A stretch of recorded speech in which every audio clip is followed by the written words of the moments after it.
मौसम जैसे जैसे वक्त आगे जाता जा रहा है, कराची की सर्दी नहीं जा रही है, स्मॉग बढ़ता जा रहा है, ओवरऑल पाकिस्तान में बहुत सर्दी हम देख रहे हैं। लेकिन वेदर कांस्टेंट हो ना हो, जो सियासी मंजरनामे की सूरत हाल है वो ज़रूर कॉन्स्टेंटली गर्म है। एक तरफ तहरीक इंसाफ ने 8 फरवरी को पंजाब में शटर डाउन हड़ताल का ऐलान करके स्ट्रीट मूवमेंट की तैयारी तेज़ की है। एट द सेम टाइम हम देख रहे हैं कि अलीमा खान का मौक़िफ़ ये है कि ये कॉल बानी PTI की नहीं है बल्कि अपोजिशन इत्तेहाद की है। साथ ही कारकुनों की गिरफ्तारियों, मुबैना भत्ताखोरी के इल्ज़ाम ने मामले को मज़ीद संगीन बना दिया। उधर पीपल्स पार्टी ने भी वाज़ेह कर दिया है कि सिंध के वसाइल और 18वीं तरमीम पर कोई समझौता नहीं होगा। बिलावल भुट्टो का कहना है कि सिंध के खिलाफ काम ना करने का बयानिया दरअसल इख्तियारात वापस लेने की साजिश है। इसी दौरान सिंध हुकूमत ने वज़ीर आला खैबर पख्तूनख्वा के कराची दौरे पर संगीन सवाल भी उठा दिए हैं। तो चलिए इस सब पे हम बात कर लेते हैं। हमारे साथ मौजूद है CNN का पर्सन आदिल अब्बासी। अस्सलाम वालेकुम आदिल, और बहुत शुक्रिया आपके वक्त के लिए। आदिल, शर्जील मेमन का कहना है कि पीपल्स पार्टी ने सिंध में PTI को खुशामदीद कहा, सिक्योरिटी सहूलियात फराहम की, मगर जवाब में बदएतमादी और महाज आराई मिली। सवाल यह है कि क्या PTI वाकई सिंध हुकूमत के रवैये से मुतमईन नहीं थी, या ये बयानिया सियासी फ़ायदे के लिए बनाया जा रहा है? नहीं, देखें, शर्जील मेमन साहब ज़ाहिर है एक तो पॉलिटिकल पोजीशन ये ले रहे हैं, और समझने की बात यह है कि PTI का तो स्टांस क्लियर है कि वो एहतजाज करना चाहते हैं और वो जगह अपनी मर्ज़ी के वेन्यू मांगते हैं।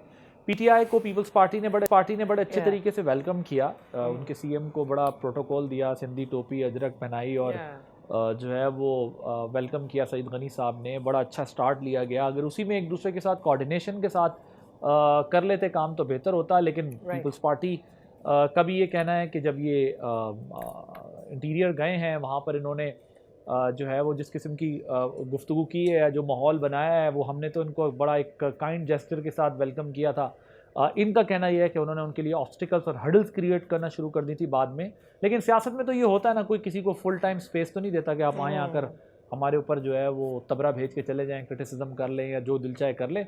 सो इन्होंने भी टैक्टिक्स इख्तियार की कि थोड़ा स्मार्टनेस के साथ चीज़ें ऊपर नीचे करने की कोशिश की पीपल्स पार्टी ने, जिसकी ऐसे PTI तो आपको पता है उसका तो टिपिकल रिवायती अंदाज़ है कि वो आप कुछ भी कर लें, लेकिन उन्होंने आप पे तनकीद करनी होती है, इल्ज़ाम लगाना होता है।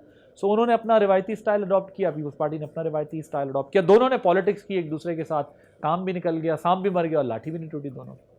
अच्छा आदिल, PTI की जानिब से हम देख रहे हैं कि कंसिस्टेंटली एहतजाजी या फिर यूँ कह लें कि मुखालफाना रवैया इख्तियार किया जा रहा है, बफाहमत की बात नज़र नहीं आती। तो व्हाट डू यू थिंक, क्या सियासी एहतजाज अब दानिस्ता दबाव या अफरा तफरी की हिकमत अमली बन चुका है, और रियासत कहाँ तक तहम्मुल दिखा सकती है इस पर?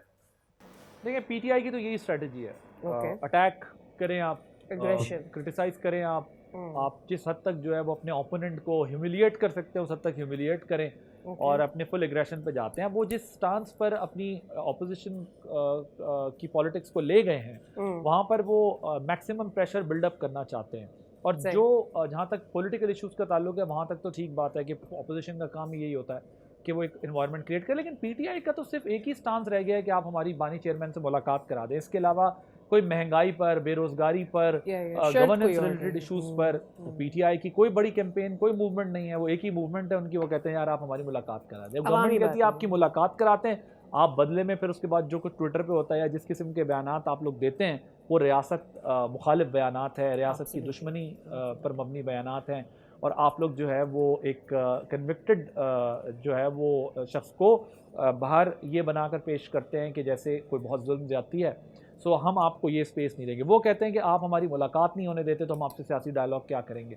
सो ये चीज़ें वहाँ पर पहुँच गई हैं, और ज़ाहिर PTI की तरफ से जो ट्वीट की जाती है वो सब देखते हैं, वो जिस किस्म की लैंग्वेज उसके अंदर यूज़ की जाती है, चैलेंज किया जाता है, तो फिर गवर्नमेंट भी कहती है फिर जो हमसे हो सकेगा हम वो करेंगे। तो आगे मुझे लगता है कि अगर कोई 26 नवंबर जैसा या 9 मई जैसी कोई चीज़ अगर होती है तो फिर मेरा ख्याल है स्टेट इस किस्म का रिस्ट्रेंट नहीं करेगी, और जिस तरह उस वक्त रिएक्ट किया था उससे कई गुना ज़्यादा। ओके, ठीक है, आदिल, पॉइंट टेकन कि पहले से ज़्यादा ही। एक और सवाल, बैरिस्टर गौहर ये कहते हैं कि PTI में कोई फॉरवर्ड ब्लॉक नहीं है, और बानी जो है वही पार्टी के चेयरमैन हैं, थे और रहेंगे। तो वाकई इतनी यूनिटी है अंदर खाने PTI में, या फिर इख्तलाफात हैं और उनको वक्ती तौर पर दबाया जा रहा है? आपके सवाल का जो दूसरा हिस्सा है वो तो ठीक है, वो थे, हैं और रहेंगे। अच्छा, चेयरमैन तो गौहर साहब को अंदाज़ा भी है इस बात का, सारी पार्टी को भी अंदाज़ा है, ज़ाहिर है वो इसके अलावा और चाहेंगे। लेकिन जो धड़ेबंदी की बात है वो गौर साहब इसके अलावा और क्या कहेंगे? उनके पास कहने के लिए क्या? वो मानेंगे कि हाँ हमारी पार्टी में फॉरवर्ड ब्लॉक है, वो मानेंगे कि हमारे यहाँ ग्रुप बंदी है, वो मानेंगे कि हर जगह का एक अलग ग्रुप है, ग्रुप के अंदर ग्रुप है, लेयर्स विद इन लेयर्स हैं। सो मेरा नहीं ख्याल कि ये कोई ऐसी बात है जो किसी से ढकी छुपी है। ये तो जब हुकूमत में तब भी इनके ग्रुप थे, इससे पहले जब अपोजिशन में थे तब भी इनके ग्रुप थे, अब तो उससे कई गुना ज़्यादा ग्रुप हैं। अब तो फैमिली में भी ग्रुप हैं, पार्टी में भी ग्रुप हैं, लॉयर का भी ग्रुप है, पुराने पीटीआई का भी ग्रुप है, नई पीटीआई का भी ग्रुप है, तो ग्रुप ही ग्रुप हैं, इतने सारे ग्रुप्स हैं। सारे बैरिस्टर गौर साहब बेचारे और क्या बोलेंगे? इस हद तक ग्रुप हैं कि पार्टी उनको भी चेयरमैन नहीं मान रही। उन्हें क्यों कहना पड़ रहा है कि मैं चेयरमैन नहीं हूँ, वही बानी चेयरमैन ही चेयरमैन थे और रहेंगे। तो उनको पता है इतने ग्रुप्स हैं कि उनको वो ग्रुप्स अपना चेयरमैन नहीं मानते, वो तो सिर्फ उनको नॉमिनेट कर दिया गया। तो इसके अलावा वो और अच्छे आदमी हैं, शरीफ आदमी है, मेरे दोस्त भी हैं। So I wish him good luck कि वो अपनी अगली सियासत जो है वो बेहतर तरीके से कर सके। लेकिन अभी तक तो जितनी इन्होंने सियासत की उनको विद इन पार्टी डैमेज किया गया। ठीक है, बहुत शुक्रिया। आदिल अब्बासी हमारे साथ मौजूद थे और अपनी सियासी तज़किये से हमें मुस्तफ़ीद कर रहे थे। सब्सक्राइब करें और बेल दबाएं ताकि कोई खबर रह न जाए।